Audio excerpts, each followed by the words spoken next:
Oi, oi, pessoal! Sejam bem-vindos a mais um vídeo do canal Caí no Mundo. Esse vídeo de hoje vai ser um pouquinho mais sério. Eu queria contar pra vocês o que aconteceu comigo em ter passado por um rematch no meio da quarentena e com uma situação que realmente não era confortável, não foi nada agradável. E se você estiver curioso pra poder saber o que aconteceu comigo, fica aqui que depois da vinheta eu conto pra vocês.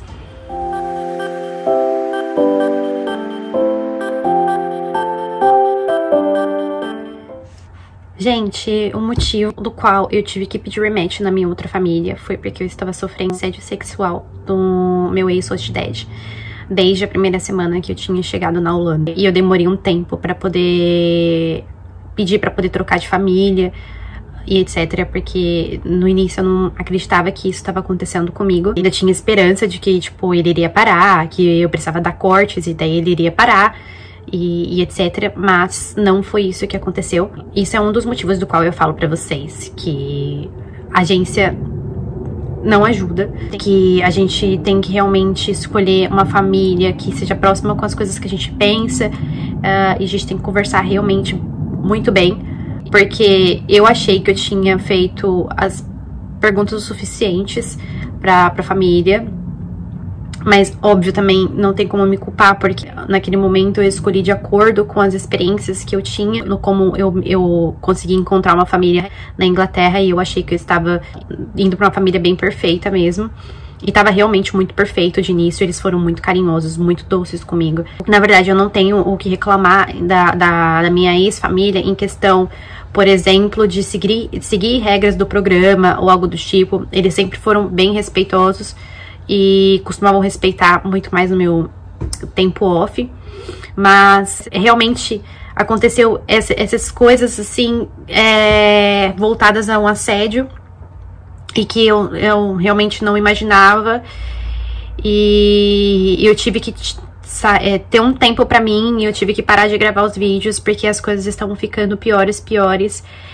Eu comecei a ter muitas crises de ansiedade. Eu tava sozinha, né? Eu fiz amigos aqui que me ajudaram muito, ainda mais no processo de sair da casa, que eu vou explicar pra vocês, mas mesmo assim, é outra coisa, sabe? São amigos novos, não são os amigos, não são a sua família, não é o teu país, não é a sua língua, e daí as coisas ficam piores, né? Queria falar pra vocês que uma das coisas que eu queria contar, na verdade, a história do que foi que aconteceu. Eu tenho tudo marcado aqui, eu tive um e-mail que eu mandei pra agência e que não adiantou de nada, mas tudo bem. Bom, eu tinha chegado e 3 de janeiro começou a acontecer as coisas, e eu cheguei 28 de dezembro. Eu tava sozinha com ele, eu tava sentada na mesa tomando um chá. Ele começou a me contar que era super engraçado, chegava a ser engraçado ter uma au pair agora. E daí eu peguei e falei pra ele, mas por que você acha que é engraçado, né? E daí ele falou que era porque o pai da minha ex-hostmã, ele teve um relacionamento com uma au pair. E foi durante o programa de au pair, e daí ele traiu a esposa dele com uma au pair dentro de casa. Quando eu falei pra ele que eu não achava isso legal, ele pegou e falou que fazer o quê, né? Acontece.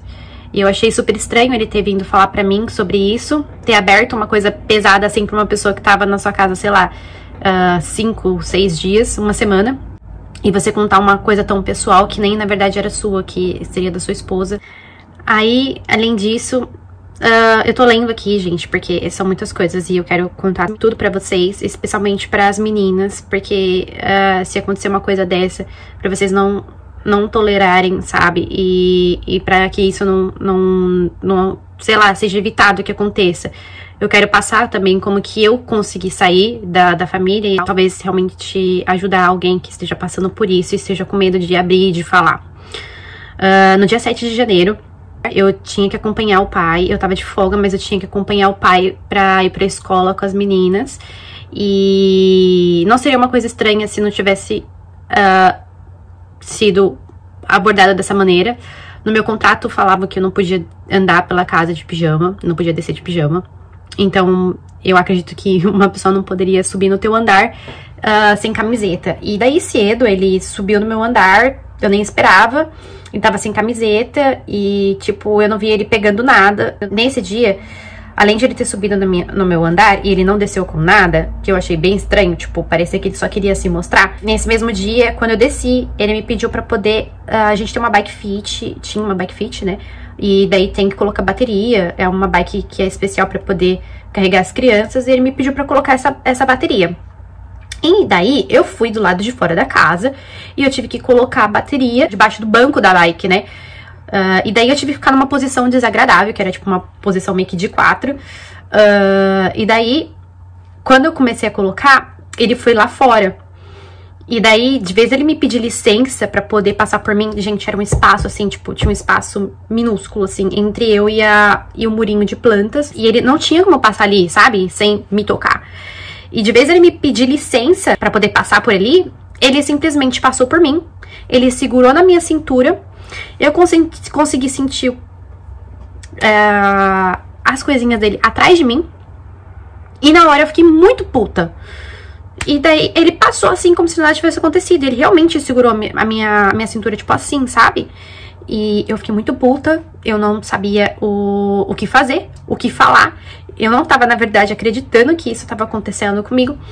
E eu fiquei, gente, não, sério, não é possível. Eu não tive reação, eu não consegui falar nada naquele momento, porque foi uma coisa, assim, totalmente inesperada. Eu não esperava que isso iria acontecer.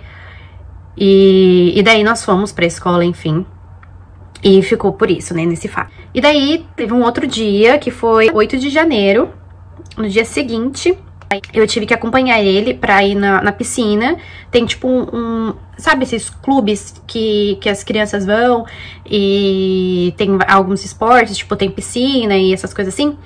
Eu tive que acompanhar ele, porque é bem comum aqui na Holanda as crianças irem e aprender a nadar devido a ter muita água. E aí eu fui acompanhar ele, e daí ele começou com um assunto super esquisito, que era sobre pessoas que vão uns homens que vão pro Brasil em Natal. Ele me contou que eles iam em Natal no Brasil por conta de sexo. Fiquei assustada, assim, tipo, fiquei chocada, né? Falei que eu não sabia que acontecia isso. E ele pegou e falou assim, e as esposas dos homens, elas sabem que eles estão indo pra lá pra fazer isso. Elas deixam. Aí eu falei assim, nossa, eu jamais deixaria meu namorado fazer uma coisa dessa, eu jamais me colocaria numa situação assim. Mas é um dinheiro que você ganharia ali, que você demoraria mais ou menos uns 2 a 3 meses pra poder conseguir, e você faria em apenas algumas horas. Que brava, ficou parecendo que ele tava insinuando alguma coisa. Na hora eu peguei e falei assim, eu não quero saber disso, eu jamais faria uma coisa dessa, jamais me colocaria numa situação assim.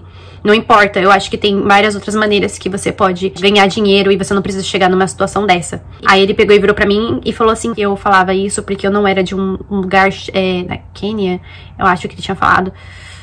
Eu não lembro o nome do local exato, né, na África. Ele pegou, falou isso saindo, sabe, de perto de mim pra ir pra outro lugar pra encerrar o assunto. Eu achei bem ridículo.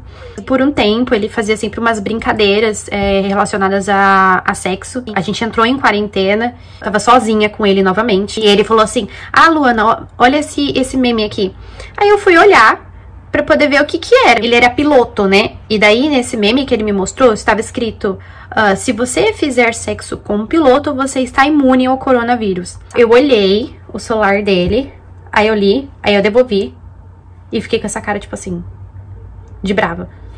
Aí ele deu risada, e ele falou assim, mandaram lá no grupo dos pilotos. Eu falei, ok. Ele fazia também, tipo, umas piadas no meio, assim, das conversas, assim, do nada. Uma vez que ele tava conversando com a esposa dele, eu tava na mesa, ela brincou falando que ele tava meio gordinho. Aí ele pegou e falou assim, mas eu ainda consigo ver o meu... Aí teve uma outra situação, a gente também estava em quarentena, eu fui limpar meu banheiro e falei assim, gente, eu tô indo, vou aproveitar que eu tô off agora e vou lavar o banheiro. Aí ele queria começar a ensinar uma brasileira a como lavar um banheiro. Aí eu falei, ok, deixa ele falar, né? A gente vai saber que se não tem alguma coisa diferente, assim, né, que ele vai me falar que eu não sei, eu posso aprender. Ele começou a falar como limpar, como fazer, e daí ele falou assim pra mim, e é melhor se você fizer isso pelada. A esposa dele tava na hora, na cozinha, eu nem precisei responder, ela saiu puta da vida com o que ela escutou. E ela pegou e falou assim, por que você tá falando isso pra Luana? Por que você tá falando pra ela de limpar o banheiro pelada? E por que você está imaginando ela pelada? Ela já é uma menina grande, você não deve ficar falando esse tipo de coisa. Só pra você saber, não é legal lavar banheiro pelado. Eu vi que o negócio começou a pegar fogo, eu deixei os dois lá, eu falei, então, eu tô indo lavar o banheiro, né? Começou bem ridículo, tipo, a pessoa pegar e falar pra você lavar o banheiro pelada. Tipo, oi, como assim? A mulher que ia limpar a casa, eu não via ela tendo que tirar as roupas dela pra lavar o banheiro. Ele ficava sempre com uma carinha de, tipo, sabe, tipo aquele sorrisinho assim de lado, tipo, que gostou disso, que tá falando, sabe? Sabe aquele cara bem escroto? Aí, outra situação. Gente, eu entendo que é a casa da pessoa, mas quando você tá vivendo com uma pessoa diferente na tua casa, com uma cultura totalmente diferente, eu acho que quando você coloca uma au pair na sua casa, você tem que abrir mão de algumas coisas. E uma das coisas é sair do banheiro pelado. Certo dia eu estava descendo e fui lavar, eu fui descer pra poder comer, tomar café da manhã. E era realmente, geralmente, o horário que eu desço pra tomar café da manhã, enfim. E daí eu desci e eu dei de cara com o meu Roche Dad pelado. Pelado. Tipo, peladão. E eu não entendi por que ele tava fazendo isso, porque eu entendi que, assim, era perto do quarto dele, talvez ele tava pensando que ele ia chegar no quarto dele sem que eu visse, que eu tivesse visto, na verdade. Mas, cara, tipo assim, pode acontecer da pessoa descer, que foi realmente o que aconteceu bem na hora que eu desci. Ele não me pediu desculpa, eu fiquei assustada, eu dei um passo pra trás, fechei minha porta, né, porque tinha uma porta pra subir pro meu quarto, ficava no terceiro andar, fechei minha porta e fiquei esperando ouvir se eu podia passar ou não, né. Daí ele falou que eu podia passar, ele tava pelado, ele desceu super rápido depois que eu desci, que eu comecei a tomar meu café da manhã. E ele sabia, né, que eu tinha uma preferência pela menina menor, que a gente era mais apegada, passava muito mais tempo com ela. E ele tentou conversar comigo e eu não tava respondendo ele bem, porque, gente, tipo, foi uma situação muito constrangedora, sabe? E detalhe, ele podia ter pedido a toalha pra esposa dele, porque ela tava no mesmo andar. Mas ele não pediu. Ele pegou a criança no colo e veio tentar conversar comigo de novo com ela no colo. E daí ela começou a brincar comigo e daí eu tinha que olhar pra ele, sabe? Pra ver o que ele tava falando, tentando conversar comigo, porque a criança tava brincando comigo. E eu fiquei muito sem graça, muito sem graça. Subi pro meu quarto, ele me solta a frase see you later, que é te vejo depois. Aí eu fiquei, mano, puta que pariu. Eu fiquei bem assustada mesmo. E eu fiquei com medo, e daí saí de casa naquele dia lá e fui fazer alguma coisa com as minhas amigas. Teve uma vez também que eu desci pra tomar café da manhã, e ele começou a puxar assunto comigo, e a mulher dele também não estava mais na mesa, e daí ele começou a tocar no dele enquanto ele conversava comigo, tipo, fazer carinho. Ai, gente, eu lembro disso daí, eu fico extremamente assim, eu não tenho palavras pro meu sentimento, eu fico com raiva, eu lembro que eu fiquei com muito medo na hora, eu fiquei muito assustada.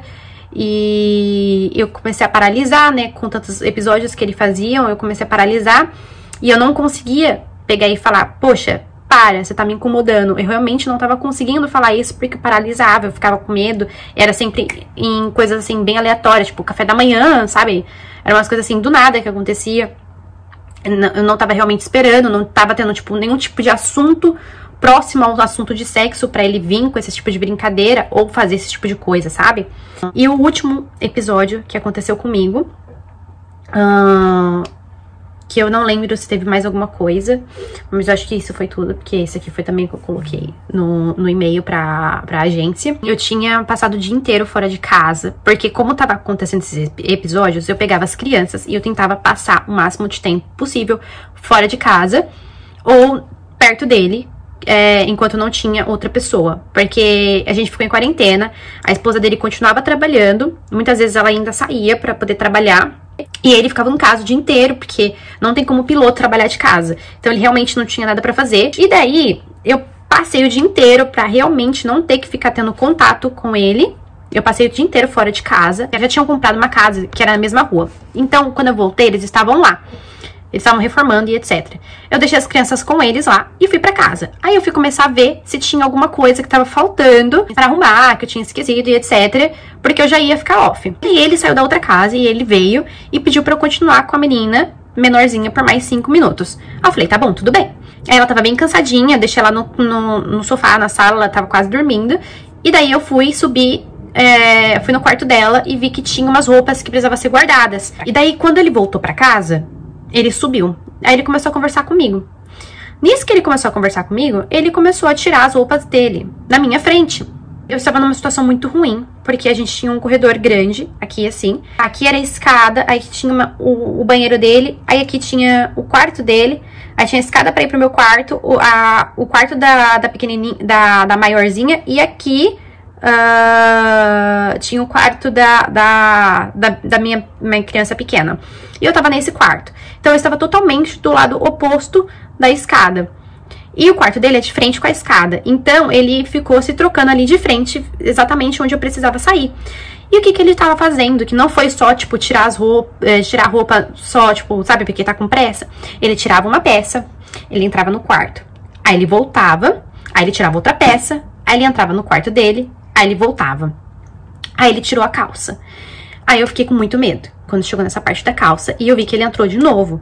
E eu só fiquei, tipo assim, eu congelei na hora. E eu só fiquei, meu Deus, o que que eu vou fazer? Como que eu saio? Eu tenho alguma coisa pra me proteger? Tenho uma abajur, eu pego. Aí na hora que ele tirou a calça, gente, e ele entrou no quarto dele, eu saí correndo. Eu saí correndo, mesmo assim, eu acho que ele percebeu, porque na hora eu disparei. E aí eu desci a escada e eu comecei a ficar mais tranquila, porque na parte de baixo tinha várias maneiras que eu poderia escapar. E daí ele, tipo, foi assim na escada pra poder continuar conversando, puxando assunto comigo. Eu cortei o assunto na hora. E ele desceu pronto, ele terminou de se trocar. E daí eu peguei minhas coisas, eu fui embora, saí, fui pra uma outra cidade com a minha amiga. Arrumei minhas coisas também pra poder dormir na casa de uma amiga minha. Passei o final de semana inteiro lá e só voltei na segunda-feira. Tinha vários momentos, assim, que ele entrava no meu quarto durante o dia e eu não sabia o porquê. Mas eles na outra casa, eles tinham mania de entrar e ficar usando tênis dentro de casa, que não é muitas pessoas que fazem isso, né? Eu não gosto, na verdade, de ficar com tênis dentro do meu quarto, porque traz muita sujeira. Eu não usava meu tênis dentro do quarto. Tinha dias que eu voltava, tipo, saía com as meninas e eu voltava. Ou eu saía de casa, tipo, durante a tarde, quando eu tava off, eu voltava. Ou a porta do meu quarto tava aberta. Ou tinha marcas do sapato dele com umas sujeirinhas que ficava grudada, que tinha grama. E às vezes pegava aquelas coisas da grama, sabe? E ficava grudada no sapato. Quando ele entrava no meu quarto, ficava aqueles rastros. E eu não entrava de tênis, não tinha como ter aquilo dentro do meu quarto. E daí ele entrava, e às vezes eu pegava, chegava, tava aberto e tava, tipo, com marcas de pé. E eu não entendia o porquê que tava acontecendo aquilo. E eu fiquei com muito medo. Eu ficava com medo de que acontecesse alguma coisa e ele fosse subir no meu andar de noite. Se a mulher dele fosse jantar com os amigos fora, eu ficava super assustada e com medo de ele tentar fazer alguma coisa enquanto ela não tava dentro de casa. Graças a Deus isso nunca aconteceu. Eu acho que ele tava tentando me testar e ver se eu dava alguma brecha, talvez. Aí ele daria o próximo passo. Mas eu não tava dando brechas, então eu acho que por isso não aconteceu. Eu tinha 2 portas ainda pra completar. Eu não tinha tranca. Não tinha como trancar. Não tem tranca. Essas casas dessas portas do quarto na Holanda, não sei porquê, gente, não tem tranca. E daí, em uma porta, eu colocava a minha cama na frente todos os dias. E na outra, eu comecei a colocar um sofazinho que eu tinha. Que esse sofá não ia impedir com que ele entrasse. Uma porque a porta abria pro outro lado. Mas, iria atrasar se ele tentasse entrar e eu iria acordar, sabe? E eu ia ter como me defender. E daí eu dormia com faca dentro do meu quarto, com garfo. E daí eu deixava, tipo, o abajur, que era super pesado. Era bem pesado mesmo, bem pertinho de mim. Porque daí se ele tentasse fazer alguma coisa, eu poderia me defender. E foi no momento, assim, que eu vi que eu não tinha que ter começado meu intercâmbio e não tinha que ter saído do meu país pra estar passando por uma situação daquela. E nesse meio tempo, eu tava tentando procurar família, enquanto esses fatos estavam acontecendo, mas eu não tava conseguindo achar, porque a gente tinha entrado em quarentena, e daí muitas famílias estavam querendo economizar, porque não ia precisar mais ter au pair, porque eles estavam dentro de casa, tava todo mundo tendo que trabalhar dentro de casa, e tava muito difícil. Até que eu consegui uma família através de uma amiga minha que me indicou. E a gente, tipo assim, nossa, eu realmente gostei muito deles. Eu cheguei, que é essa casa aqui onde eu estou. Eu gostei muito, eu gostei de quando eu cheguei, tava organizado, tava arrumado, tava limpo. Eu iria cuidar de uma criança só, fiz todas as perguntas necessárias. Aí eu abri o jogo pra eles do que tava acontecendo comigo. E daí eles me ajudaram, tipo assim, muito, muito pra sair daquela casa. Eu tava com medo de dar alguma coisa errada, porque eu seria a primeira au pair deles. E eu tava com medo de, sei lá, eles não ter documentação suficiente pra poder entrar no programa do au pair. Que são várias coisas que a família tem que comprovar. E daí eles foram super fofos comigo. Eles falaram pra mim que eles me pagariam um visto de estudante pra eu ter que sair dessa situação, pra eu ter uma oportunidade de ter uma experiência melhor na Holanda. Porque eu queria desistir naquela hora. Eu tava procurando pra ser au pair nos Estados Unidos, procurando pra ser au pair na Alemanha. Eu consegui família, mas eu não conseguia sair do país. Não conseguia fazer aplicação de visto devido ao coronavírus. Então não conseguia desistir daqui. E tava assim, tava inferno, porque era assim, era quarentena, era viver com a pessoa, ficar vendo a pessoa muito tempo dentro de casa. Antes ele viajava, tipo, 2, 3 dias pra fazer voos. E daí, tipo, eu não tinha que me relacionar com ele, né? Não tinha que ver ele. E daí, de repente, ele começou a ficar em casa todos os dias. Então, foi uma coisa que foi ficando bem desagradável. Mas aí eu consegui encontrar essa família. E eu vou fazer... eu vou dividir esse vídeo em 2 partes. Que é a parte de eu contando a história do que aconteceu comigo. Porque senão o vídeo fica muito grande. E a parte de como que foi pra eu conseguir sair daquela casa, o que eu fiz, como que eu contei pra família o motivo que eu queria sair, como que eu contei pra mãe, contei pra todo mundo, pra agência, como que foi todo esse processo de troca de família, troca de agência, tá bom? Eu queria deixar uma mensagem, especialmente pras meninas, porque isso acontece muito com as mulheres, a gente sabe. A gente, não que não aconteça com homens, né, alguma coisa assim, mas a gente sabe que as mulheres passam muito mais por isso. Meu, sério, não fiquem numa situação desse jeito. Saiam disso. Não importa qual é o tipo de situação, se você vê que também tá abusivo o relacionamento entre você e a família, ou com qualquer outra pessoa, ou com um amigo, ou se alguém tá fazendo isso com você, não precisa ser uma host family fazendo isso. Abre a boca, denuncia, pede ajuda, saia disso, não fica nisso, sério, de verdade, porque não é legal. Isso pode causar traumas em você. Eu tive que começar a passar com um psicólogo por conta de tudo isso que estava acontecendo. Eu ainda fico muito chateada quando eu lembro. É bem difícil estar aqui hoje abrindo e falando tudo isso que aconteceu. Porque é uma coisa assim que eu só queria apagar da minha vida, mas eu tenho que agradecer que também nada aconteceu comigo. Que também o importante que eu fiz foi correr atrás de algo que eu pudesse sair dessa situação. E eu fui colocando coisas que eu pudesse me defender, sabe? Se um dia ele tivesse tentado me atacar, eu ia ter conseguido me defender, porque eu tinha sempre coisas perto, eu tava sempre pensando nisso. E eu acho que isso que é o importante. A gente não pode deixar com que isso aconteça com a gente tem que se defender, a gente tem que pedir ajuda, a gente tem que abrir a boca, a gente tem que falar. Por mais que seja difícil, tá? E às vezes dá vergonha também. E a gente às vezes pensa que é culpa nossa, mas não é nossa culpa, nós somos vítimas disso. E é uma coisa que eu não espero que aconteça com ninguém, tá? E é isso, gente.